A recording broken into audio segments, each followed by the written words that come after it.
Assalamualaikum warahmatullahi wabarakatuh. Salam sehat. Perkenalkan, nama saya Sri Febrianti, SST MPD. Saya selaku dosen di Prodi Kesehatan Gigi, Program Diploma 3, Poltekkes Kemenkes Jambi. Pada kesempatan ini, saya akan menyampaikan pernyataan diri dosen Unjuk Tridharma Perguruan Tinggi di bidang pengajaran. Saat ini saya mengampu mata kuliah Preventive Dentistry 2, di mana mata kuliah ini sesuai dengan bidang keilmuan yang saya miliki. Pada mata kuliah Preventive Dentistry, teknik pengajaran saya menggunakan metode dia, yaitu Delivery, Interaction, dan Assessment. Preventive Dentistry 2 merupakan mata kuliah lanjutan dari mata kuliah pencegahan penyakit gigi dan mulut yang diperoleh di semester ganjil, yaitu dengan jumlah 2 SKS, 1 SKS teori, dan 1 SKS praktek. Dengan uraian 2 SKS dikali 3 jam dikali 14 kali dengan mendapatkan 84 jam dibagi 6.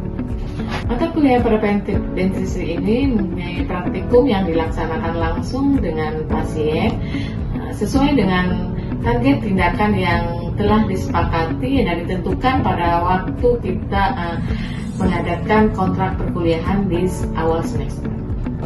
Deskriptif mata kuliah ini, yaitu khususnya mata kuliah Preventive Dentistry ini, menguraikan konsep dan aplikasi Preventive Dentistry yang mungkin terjadi dalam pelayanan kesehatan gigi dan mulut. Preventive Dentistry ini meliputi tindakan scaling dan root planning atau pembersihan karang gigi, pit dan fissure sealer, penutupan pit dan fissure yang dalam, topical aplikasi fluor atau pengolesan larutan fluoride untuk memperkuat lapisan email gigi, dan CPITN atau Community Periodontal Index for Treatment Need yang digunakan oleh WHO untuk mengukur kondisi jaringan periodontal serta perkiraan akan kebutuhan perawatan dengan menggunakan sonde khusus, yaitu WHO Periodontal Examination Pro.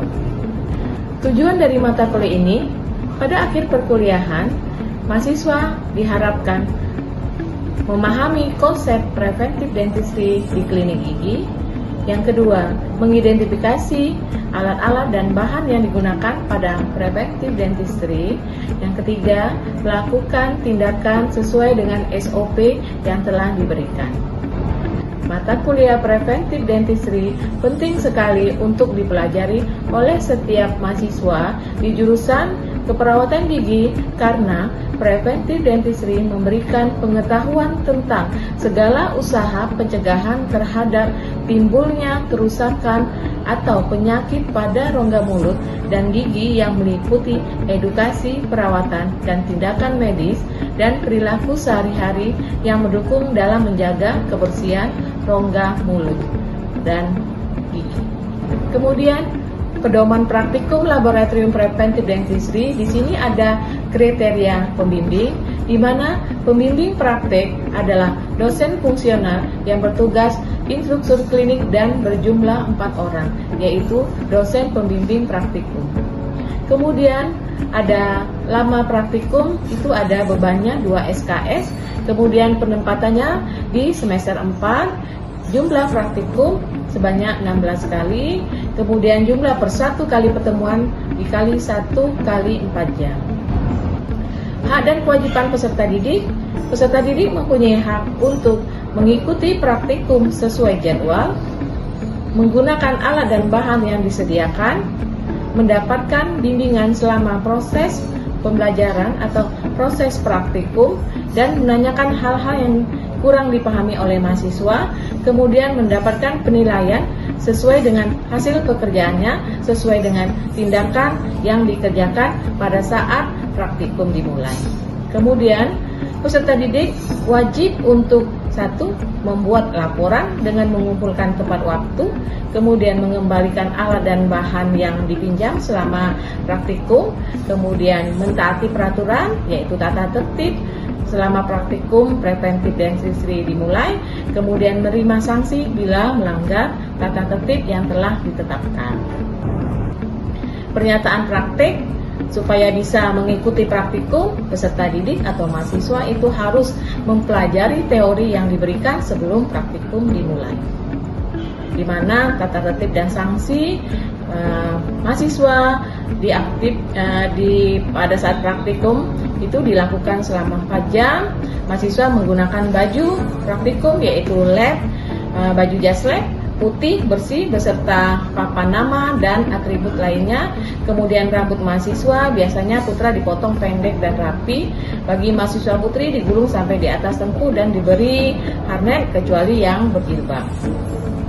Mahasiswa hadir wajib 15 menit sebelum waktu praktikum dan membersihkan ruangan sebelum praktikum dimulai. Kemudian setiap praktikum mahasiswa wajib membawa buku praktikum preventif dentistry dan absen pagi, siang dilaksanakan sebelum dan sesudah praktikum dimulai.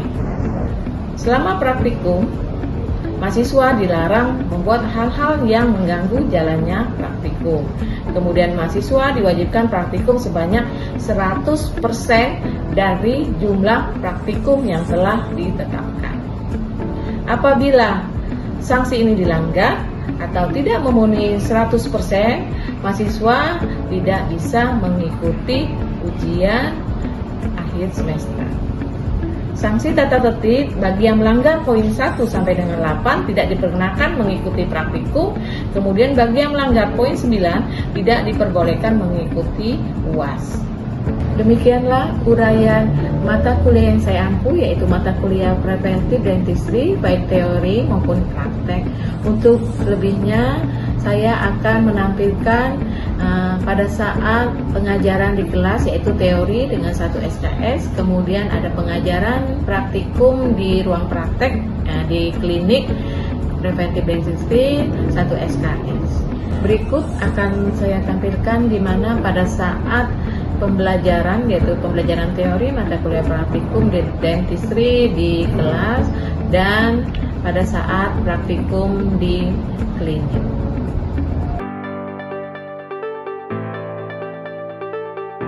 Assalamualaikum warahmatullahi wabarakatuh. Waalaikumsalam warahmatullahi wabarakatuh. Baik, pada kesempatan pagi ini kita akan melanjutkan ya mata kuliah yang kemarin, pencegahan penyakit gigi dan mulut atau preventive dentistry ya. Preventive dentistry yaitu berasal dari kata preventif, berarti pencegahan ya. Ada beberapa tindakan pencegahan yang ada pada kesehatan gigi dan mulut, diantaranya ada fit dan visur silen ya. Fit dan visur silen itu adalah ceruk cingulum, visur dan fit yang merupakan daerah stagnasi plak ya, di mana bagian ini terlindungi dari bulu sikat gigi. Visur dapat ditutup ya dengan suatu lapisan resin atau semen inomer kaca yang diaplikasikan pada email yang telah dikondisikan dengan bahan yaitu restorasi yang melekat pada permukaan gigi ya. Di mana bahan ini tuh ada berbagai macam jenis dan merek ya. Ada Fuji 7 namanya ya. Dia ada yang berwarna putih, ada berwarna pink ya, agak kemerahan ya. Itu bahan tumpatan yang kita pakai pada saat fit dan visur silen, yaitu menutupi fit dan visur yang dalam. Indikasi dari fit dan visur ini yaitu sedini mungkin pada gigi M dan P ya, atau gigi molar dan premolar ya, yang telah erupsi atau yang telah tumbuh ya. Anak-anak yang menunjukkan tingginya resiko terkena karies itu biasanya selalu kita lakukan tindakan fit dan visur silen ini ya, untuk menutupi fit dan visur yang dalam ya. Kemudian visur yang dalam ini suka dibersihkan biasanya karena dia mempunyai lekukan ya, mempunyai lekukan yang dalam ya, sehingga susah kadang dibersihkan dengan sikat gigi, dia masih menempel ya. Bahan makanan yang kita makan itu kadang masih menempel di fit dan visur. Kemudian pasien dengan oral hygiene yang tidak dapat ditingkatkan, misalnya biar udah sikat gigi tapi masih melekat juga ya, makanya dapat dilakukan dengan tumpatan fit dan visur ini untuk mencegah terjadinya karies. Teknik dan visur silen resin ini ya Di antaranya kita harus membersihkan permukaan gigi dulu ya. Misalnya kita mau memvisur gigi premolar 1 ya. Jadi kita bersihkan dulu permukaan giginya ya. Permukaan giginya kita bersihkan dengan menggunakan apa? Itu menggunakan pumis ya, pumis dan air dan sikat dengan kecepatan rendah ya. Biasanya itu kalau kita di klinik ini menggunakan mikromotor ya. Alat yang pakai listrik, kemudian dikasih brush ya. Kita bersihkan dengan menggunakan sikat dengan kecepatan yang rendah ya, untuk membersihkan pit dan pisur yang dalam tadi.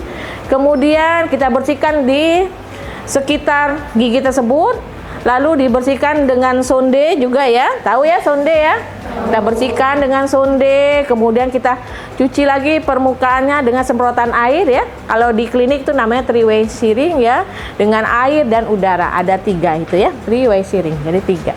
Kemudian setelah kita sikat, kita bersihkan itu, kita isolasi dan keringkan gigi ya. Kita isolasi, kita keringkan, kita menggunakan rubber dam, kemudian dengan gulungan kapas ya. Gulungan kapas itu apa namanya?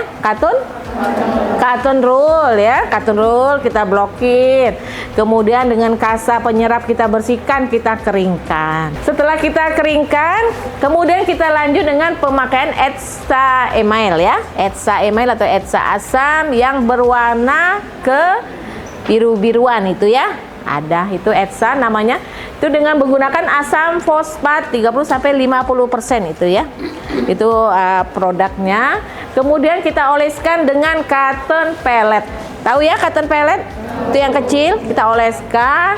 Kemudian dengan kuah juga bisa ya. Kemudian kita meluaskannya ke seluruh permukaan visur tadi. Visur yang dalam tadi kita oleskan dengan menggunakan etsa agar ini permukaan itu tertutup ya. Kemudian kita biarkan etsa selama kurang lebih 1 menit setelah pengolesan. Ini ya, nah ini bisa dilihat ya hasil dari etsa, ini gambarnya ya. Seolah ini di dalam gigi ini tadi. Setelah pengetsaan ya dengan menggunakan asam, keadaan gigi akan terlihat seperti ini dalamnya ya. Dikeringkan. Ini gunanya agar bahan tambalan lebih merekat erat pada permukaan gigi. Nah, ini nak contoh gigi bisa kamu lihat ya, yang sudah dietsa ya. Sudah dietsa. Kemudian kita ngaduk bahan tambalan, baru kita tutup pit dan pisur yang dalam tadi. Bagaimana cara menutupnya? Itu kita menutupin pit dan pisurnya ya. Pit dan pisur itu berarti yang lekuk-lekukannya aja yang kita tutup ya. Bukan menumpat, ini beda. Ini menutupi pit dan pisur yang dalam. Baik, nah sampai di sini materi kita mengenai tindakan visur sealant. Apa ada yang kurang paham atau ada yang mau bertanya mengenai visur sealant tadi yang udah Ibu terangkan? Udah Ibu jelaskan? Ibu, kami izin bertanya. Ya. Kenapa visur sealant harus ditumpat dan bahan apa aja yang dipakai pada saat tindakan visur sealant? Baik, Ibu akan menjawab pertanyaan dari Fatus dulu ya. Nah, Fatus tadi bertanya, kenapa pit dan visur sealant harus ditumpat ya? Terus bagaimana bahan apa yang dipakai gitu ya? Nah, kenapa pit dan visur sealant harus ditumpat? Karena pit dan visur sealant tadi kan Ibu bilang itu pit dan visur yang dalam ya. Jadi kita untuk mencegah agar tidak terjadi karies atau gigi berlubang, makanya pit dan visur yang dalam tadi harus kita tumpat ya, untuk mencegah karies yang lebih dalam ya. Seperti kamu tahu ya, kalau kamu bayangkan itu aspal ya, aspal di jalan itu ya, kadang kan ada lekukan gitu ya yang dalam. Kalau ndak ditambal atau ndak ditambah ya, itu kalau ada air hujan itu sering kumpul ya, kumpul air tergenang ya, lama-lama dia akan keropos ya. Sama juga dengan gigi kita tadi, pit dan visur yang dalam apabila tidak ditumpah dengan pit dan visur, itu lama-kelamaan makanan akan menempel ke situ, ke ceruk yang dalam, ke visur yang dalam. Makanya nanti dia membuat kuman ya, sisa makanan tadi, akibatnya gigi kita akan berlubang, akan karies ya. Kemudian bahan apa yang dipakai? Kata Fatus tadi ya, bahan apa? Bahannya kita tuh ada Fuji 7 namanya ya, Fuji 7 ya. Itu nama produk ya. Biasanya itu warnanya ada yang putih, ada yang pink ya. Diaduk ya, diaduk sesuai komposisinya. Itu biasanya itu encer ya. Jadi bisa dialirkan ke pit dan visur yang dalam ya.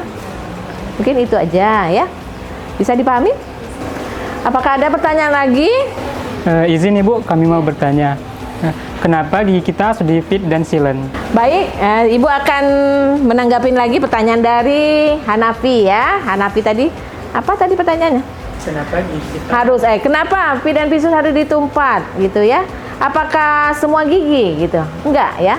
Jadi tidak semua gigi molar dan premolar itu harus ditumpat pit dan visur ya. Jadi pit dan visur ini hanya ditumpat pada pit dan visur yang dalam ya. Ya, jadi pit dan visur yang dalam aja. Tidak semua gigi harus ditumpat. Itu tadi untuk menutupin pitnya agar tidak terjadi karies ya. Ya Hanafi? Paham? paham? Oke. Baik, kita akan simulasi tindakan visur silent ya pada pertemuan praktikum hari ini. Ini kelompok berapa? Kelompok kecilnya kelompok 2 ya. Nah, kelompok 2 berarti dengan Ibu nanti kita simulasi mengenai tindakan fit dan visur silent ya. Silakan ke kursi dental unitnya ya, yang udah disiapkan. Oke, yuk.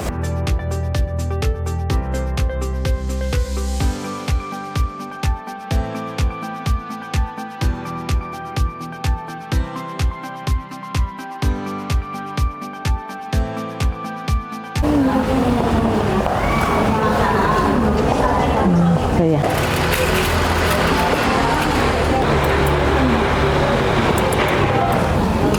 Oh iya. Ini ya. Mau dipit dancer ya. Oke. Nanti diberas dulu ya, diberas ya. Pakai ini baru nanti di tempat lapor saya lagi ya.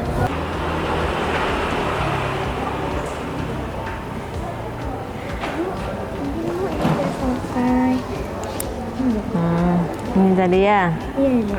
Udah dilihat giginya? Sudah, Ibu. Oke, kamu agak sini dikit. Nah. So, ya. Saya kayak gini, Bu. Bu coret dikit lah ya. Nah, yuk jalan bareng lagi kita. Yuk. Oke. Tadi kan diperiksa. Ya. Tolong kumur-kumur dulu, Mas. Ya.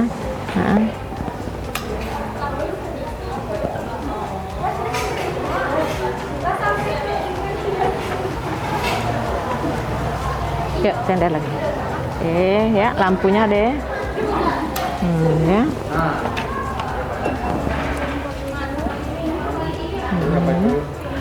Ini kamu askep ya, deh ya? Iya, Ibu. Oke. Iya. Oh, banyak nih, loh. Waduh, giginya rusak ini ya. Parang giginya juga ya. Jadi tambah ya. Oke, udah.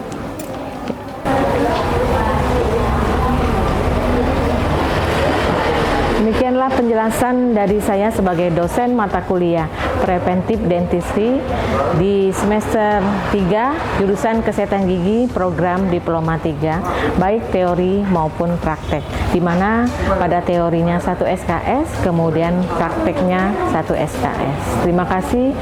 Wassalamualaikum warahmatullahi wabarakatuh. Salam sehat.